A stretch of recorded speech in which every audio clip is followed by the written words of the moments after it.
考试办了，可作文听了没有？我们都非常的怕输，就觉得通过补习班，我们才可以有所进步。What makes me stress myself so much is keeping up with my siblings, because all my siblings went to good schools. 在新加坡，教育被比作一场军备竞赛，压力从哪里来？怎么才算成功？我们走上街头，听听他们怎么说。I would probably want to play games. 比如打一点桥牌呀，或者出去一起吃顿饭啊之类的。我现在在一个 band， 所以我会 practice 我的 guitar more。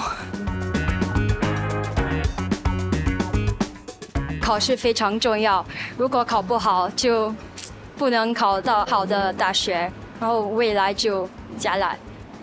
What makes me stress myself so much is keeping up with my siblings, because all my siblings went to good schools, including my cousins, and they all took A-Maths and triple science, so I want to follow them. 学习不好，成绩就会低。我爸说，如果考不上好中学的话，就生活就会更苦了。我觉得这个压力是从自己的要求，因为爸爸妈妈都不会说对我很多压力，可是我觉得如果我自己做的不好，会感到很丢脸，还是失望。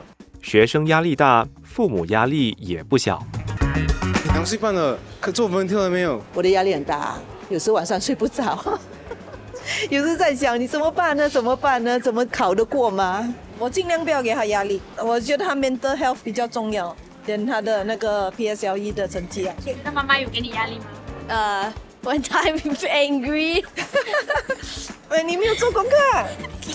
我记得要准备报考 DSA 的时候 other than just the application, you also have to prepare for your competitions, your 锻炼, your trainings. So it is a bit stressful, definitely more stressful than just doing the PSLE alone.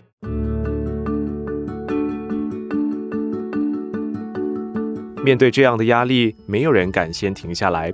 最直接的体现是补习。2023年，新加坡家庭在私人补习上的花费高达18亿新元，比10年前翻了1倍。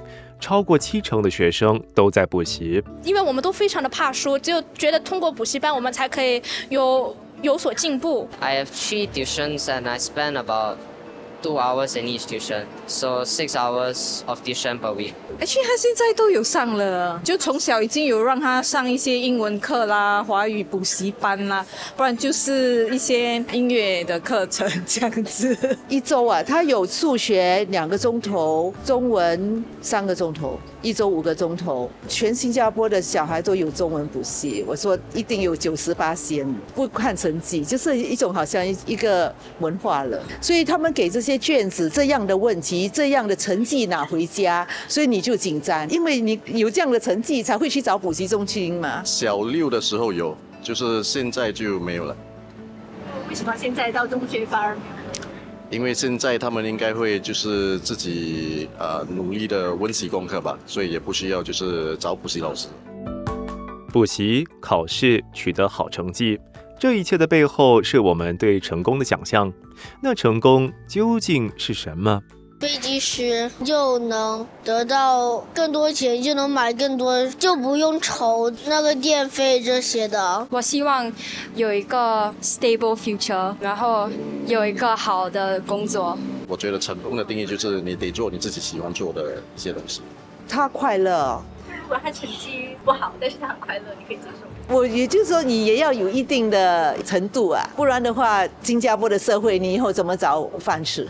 As long as he is doing his best every single day, even if he is average, that's okay. Actually, to be honest, 之前的我可能 not able to 接受 because 成绩 to me 也是挺重要的。但是 along the years, I found out that 其实即使孩子不是 a very good scorer, but he really did his best and you cultivate his character. 最重要的是他们开心。近年来，新加坡的教育系统尝试做出改变，让家长、学生不要为了成绩而面对那么大的压力。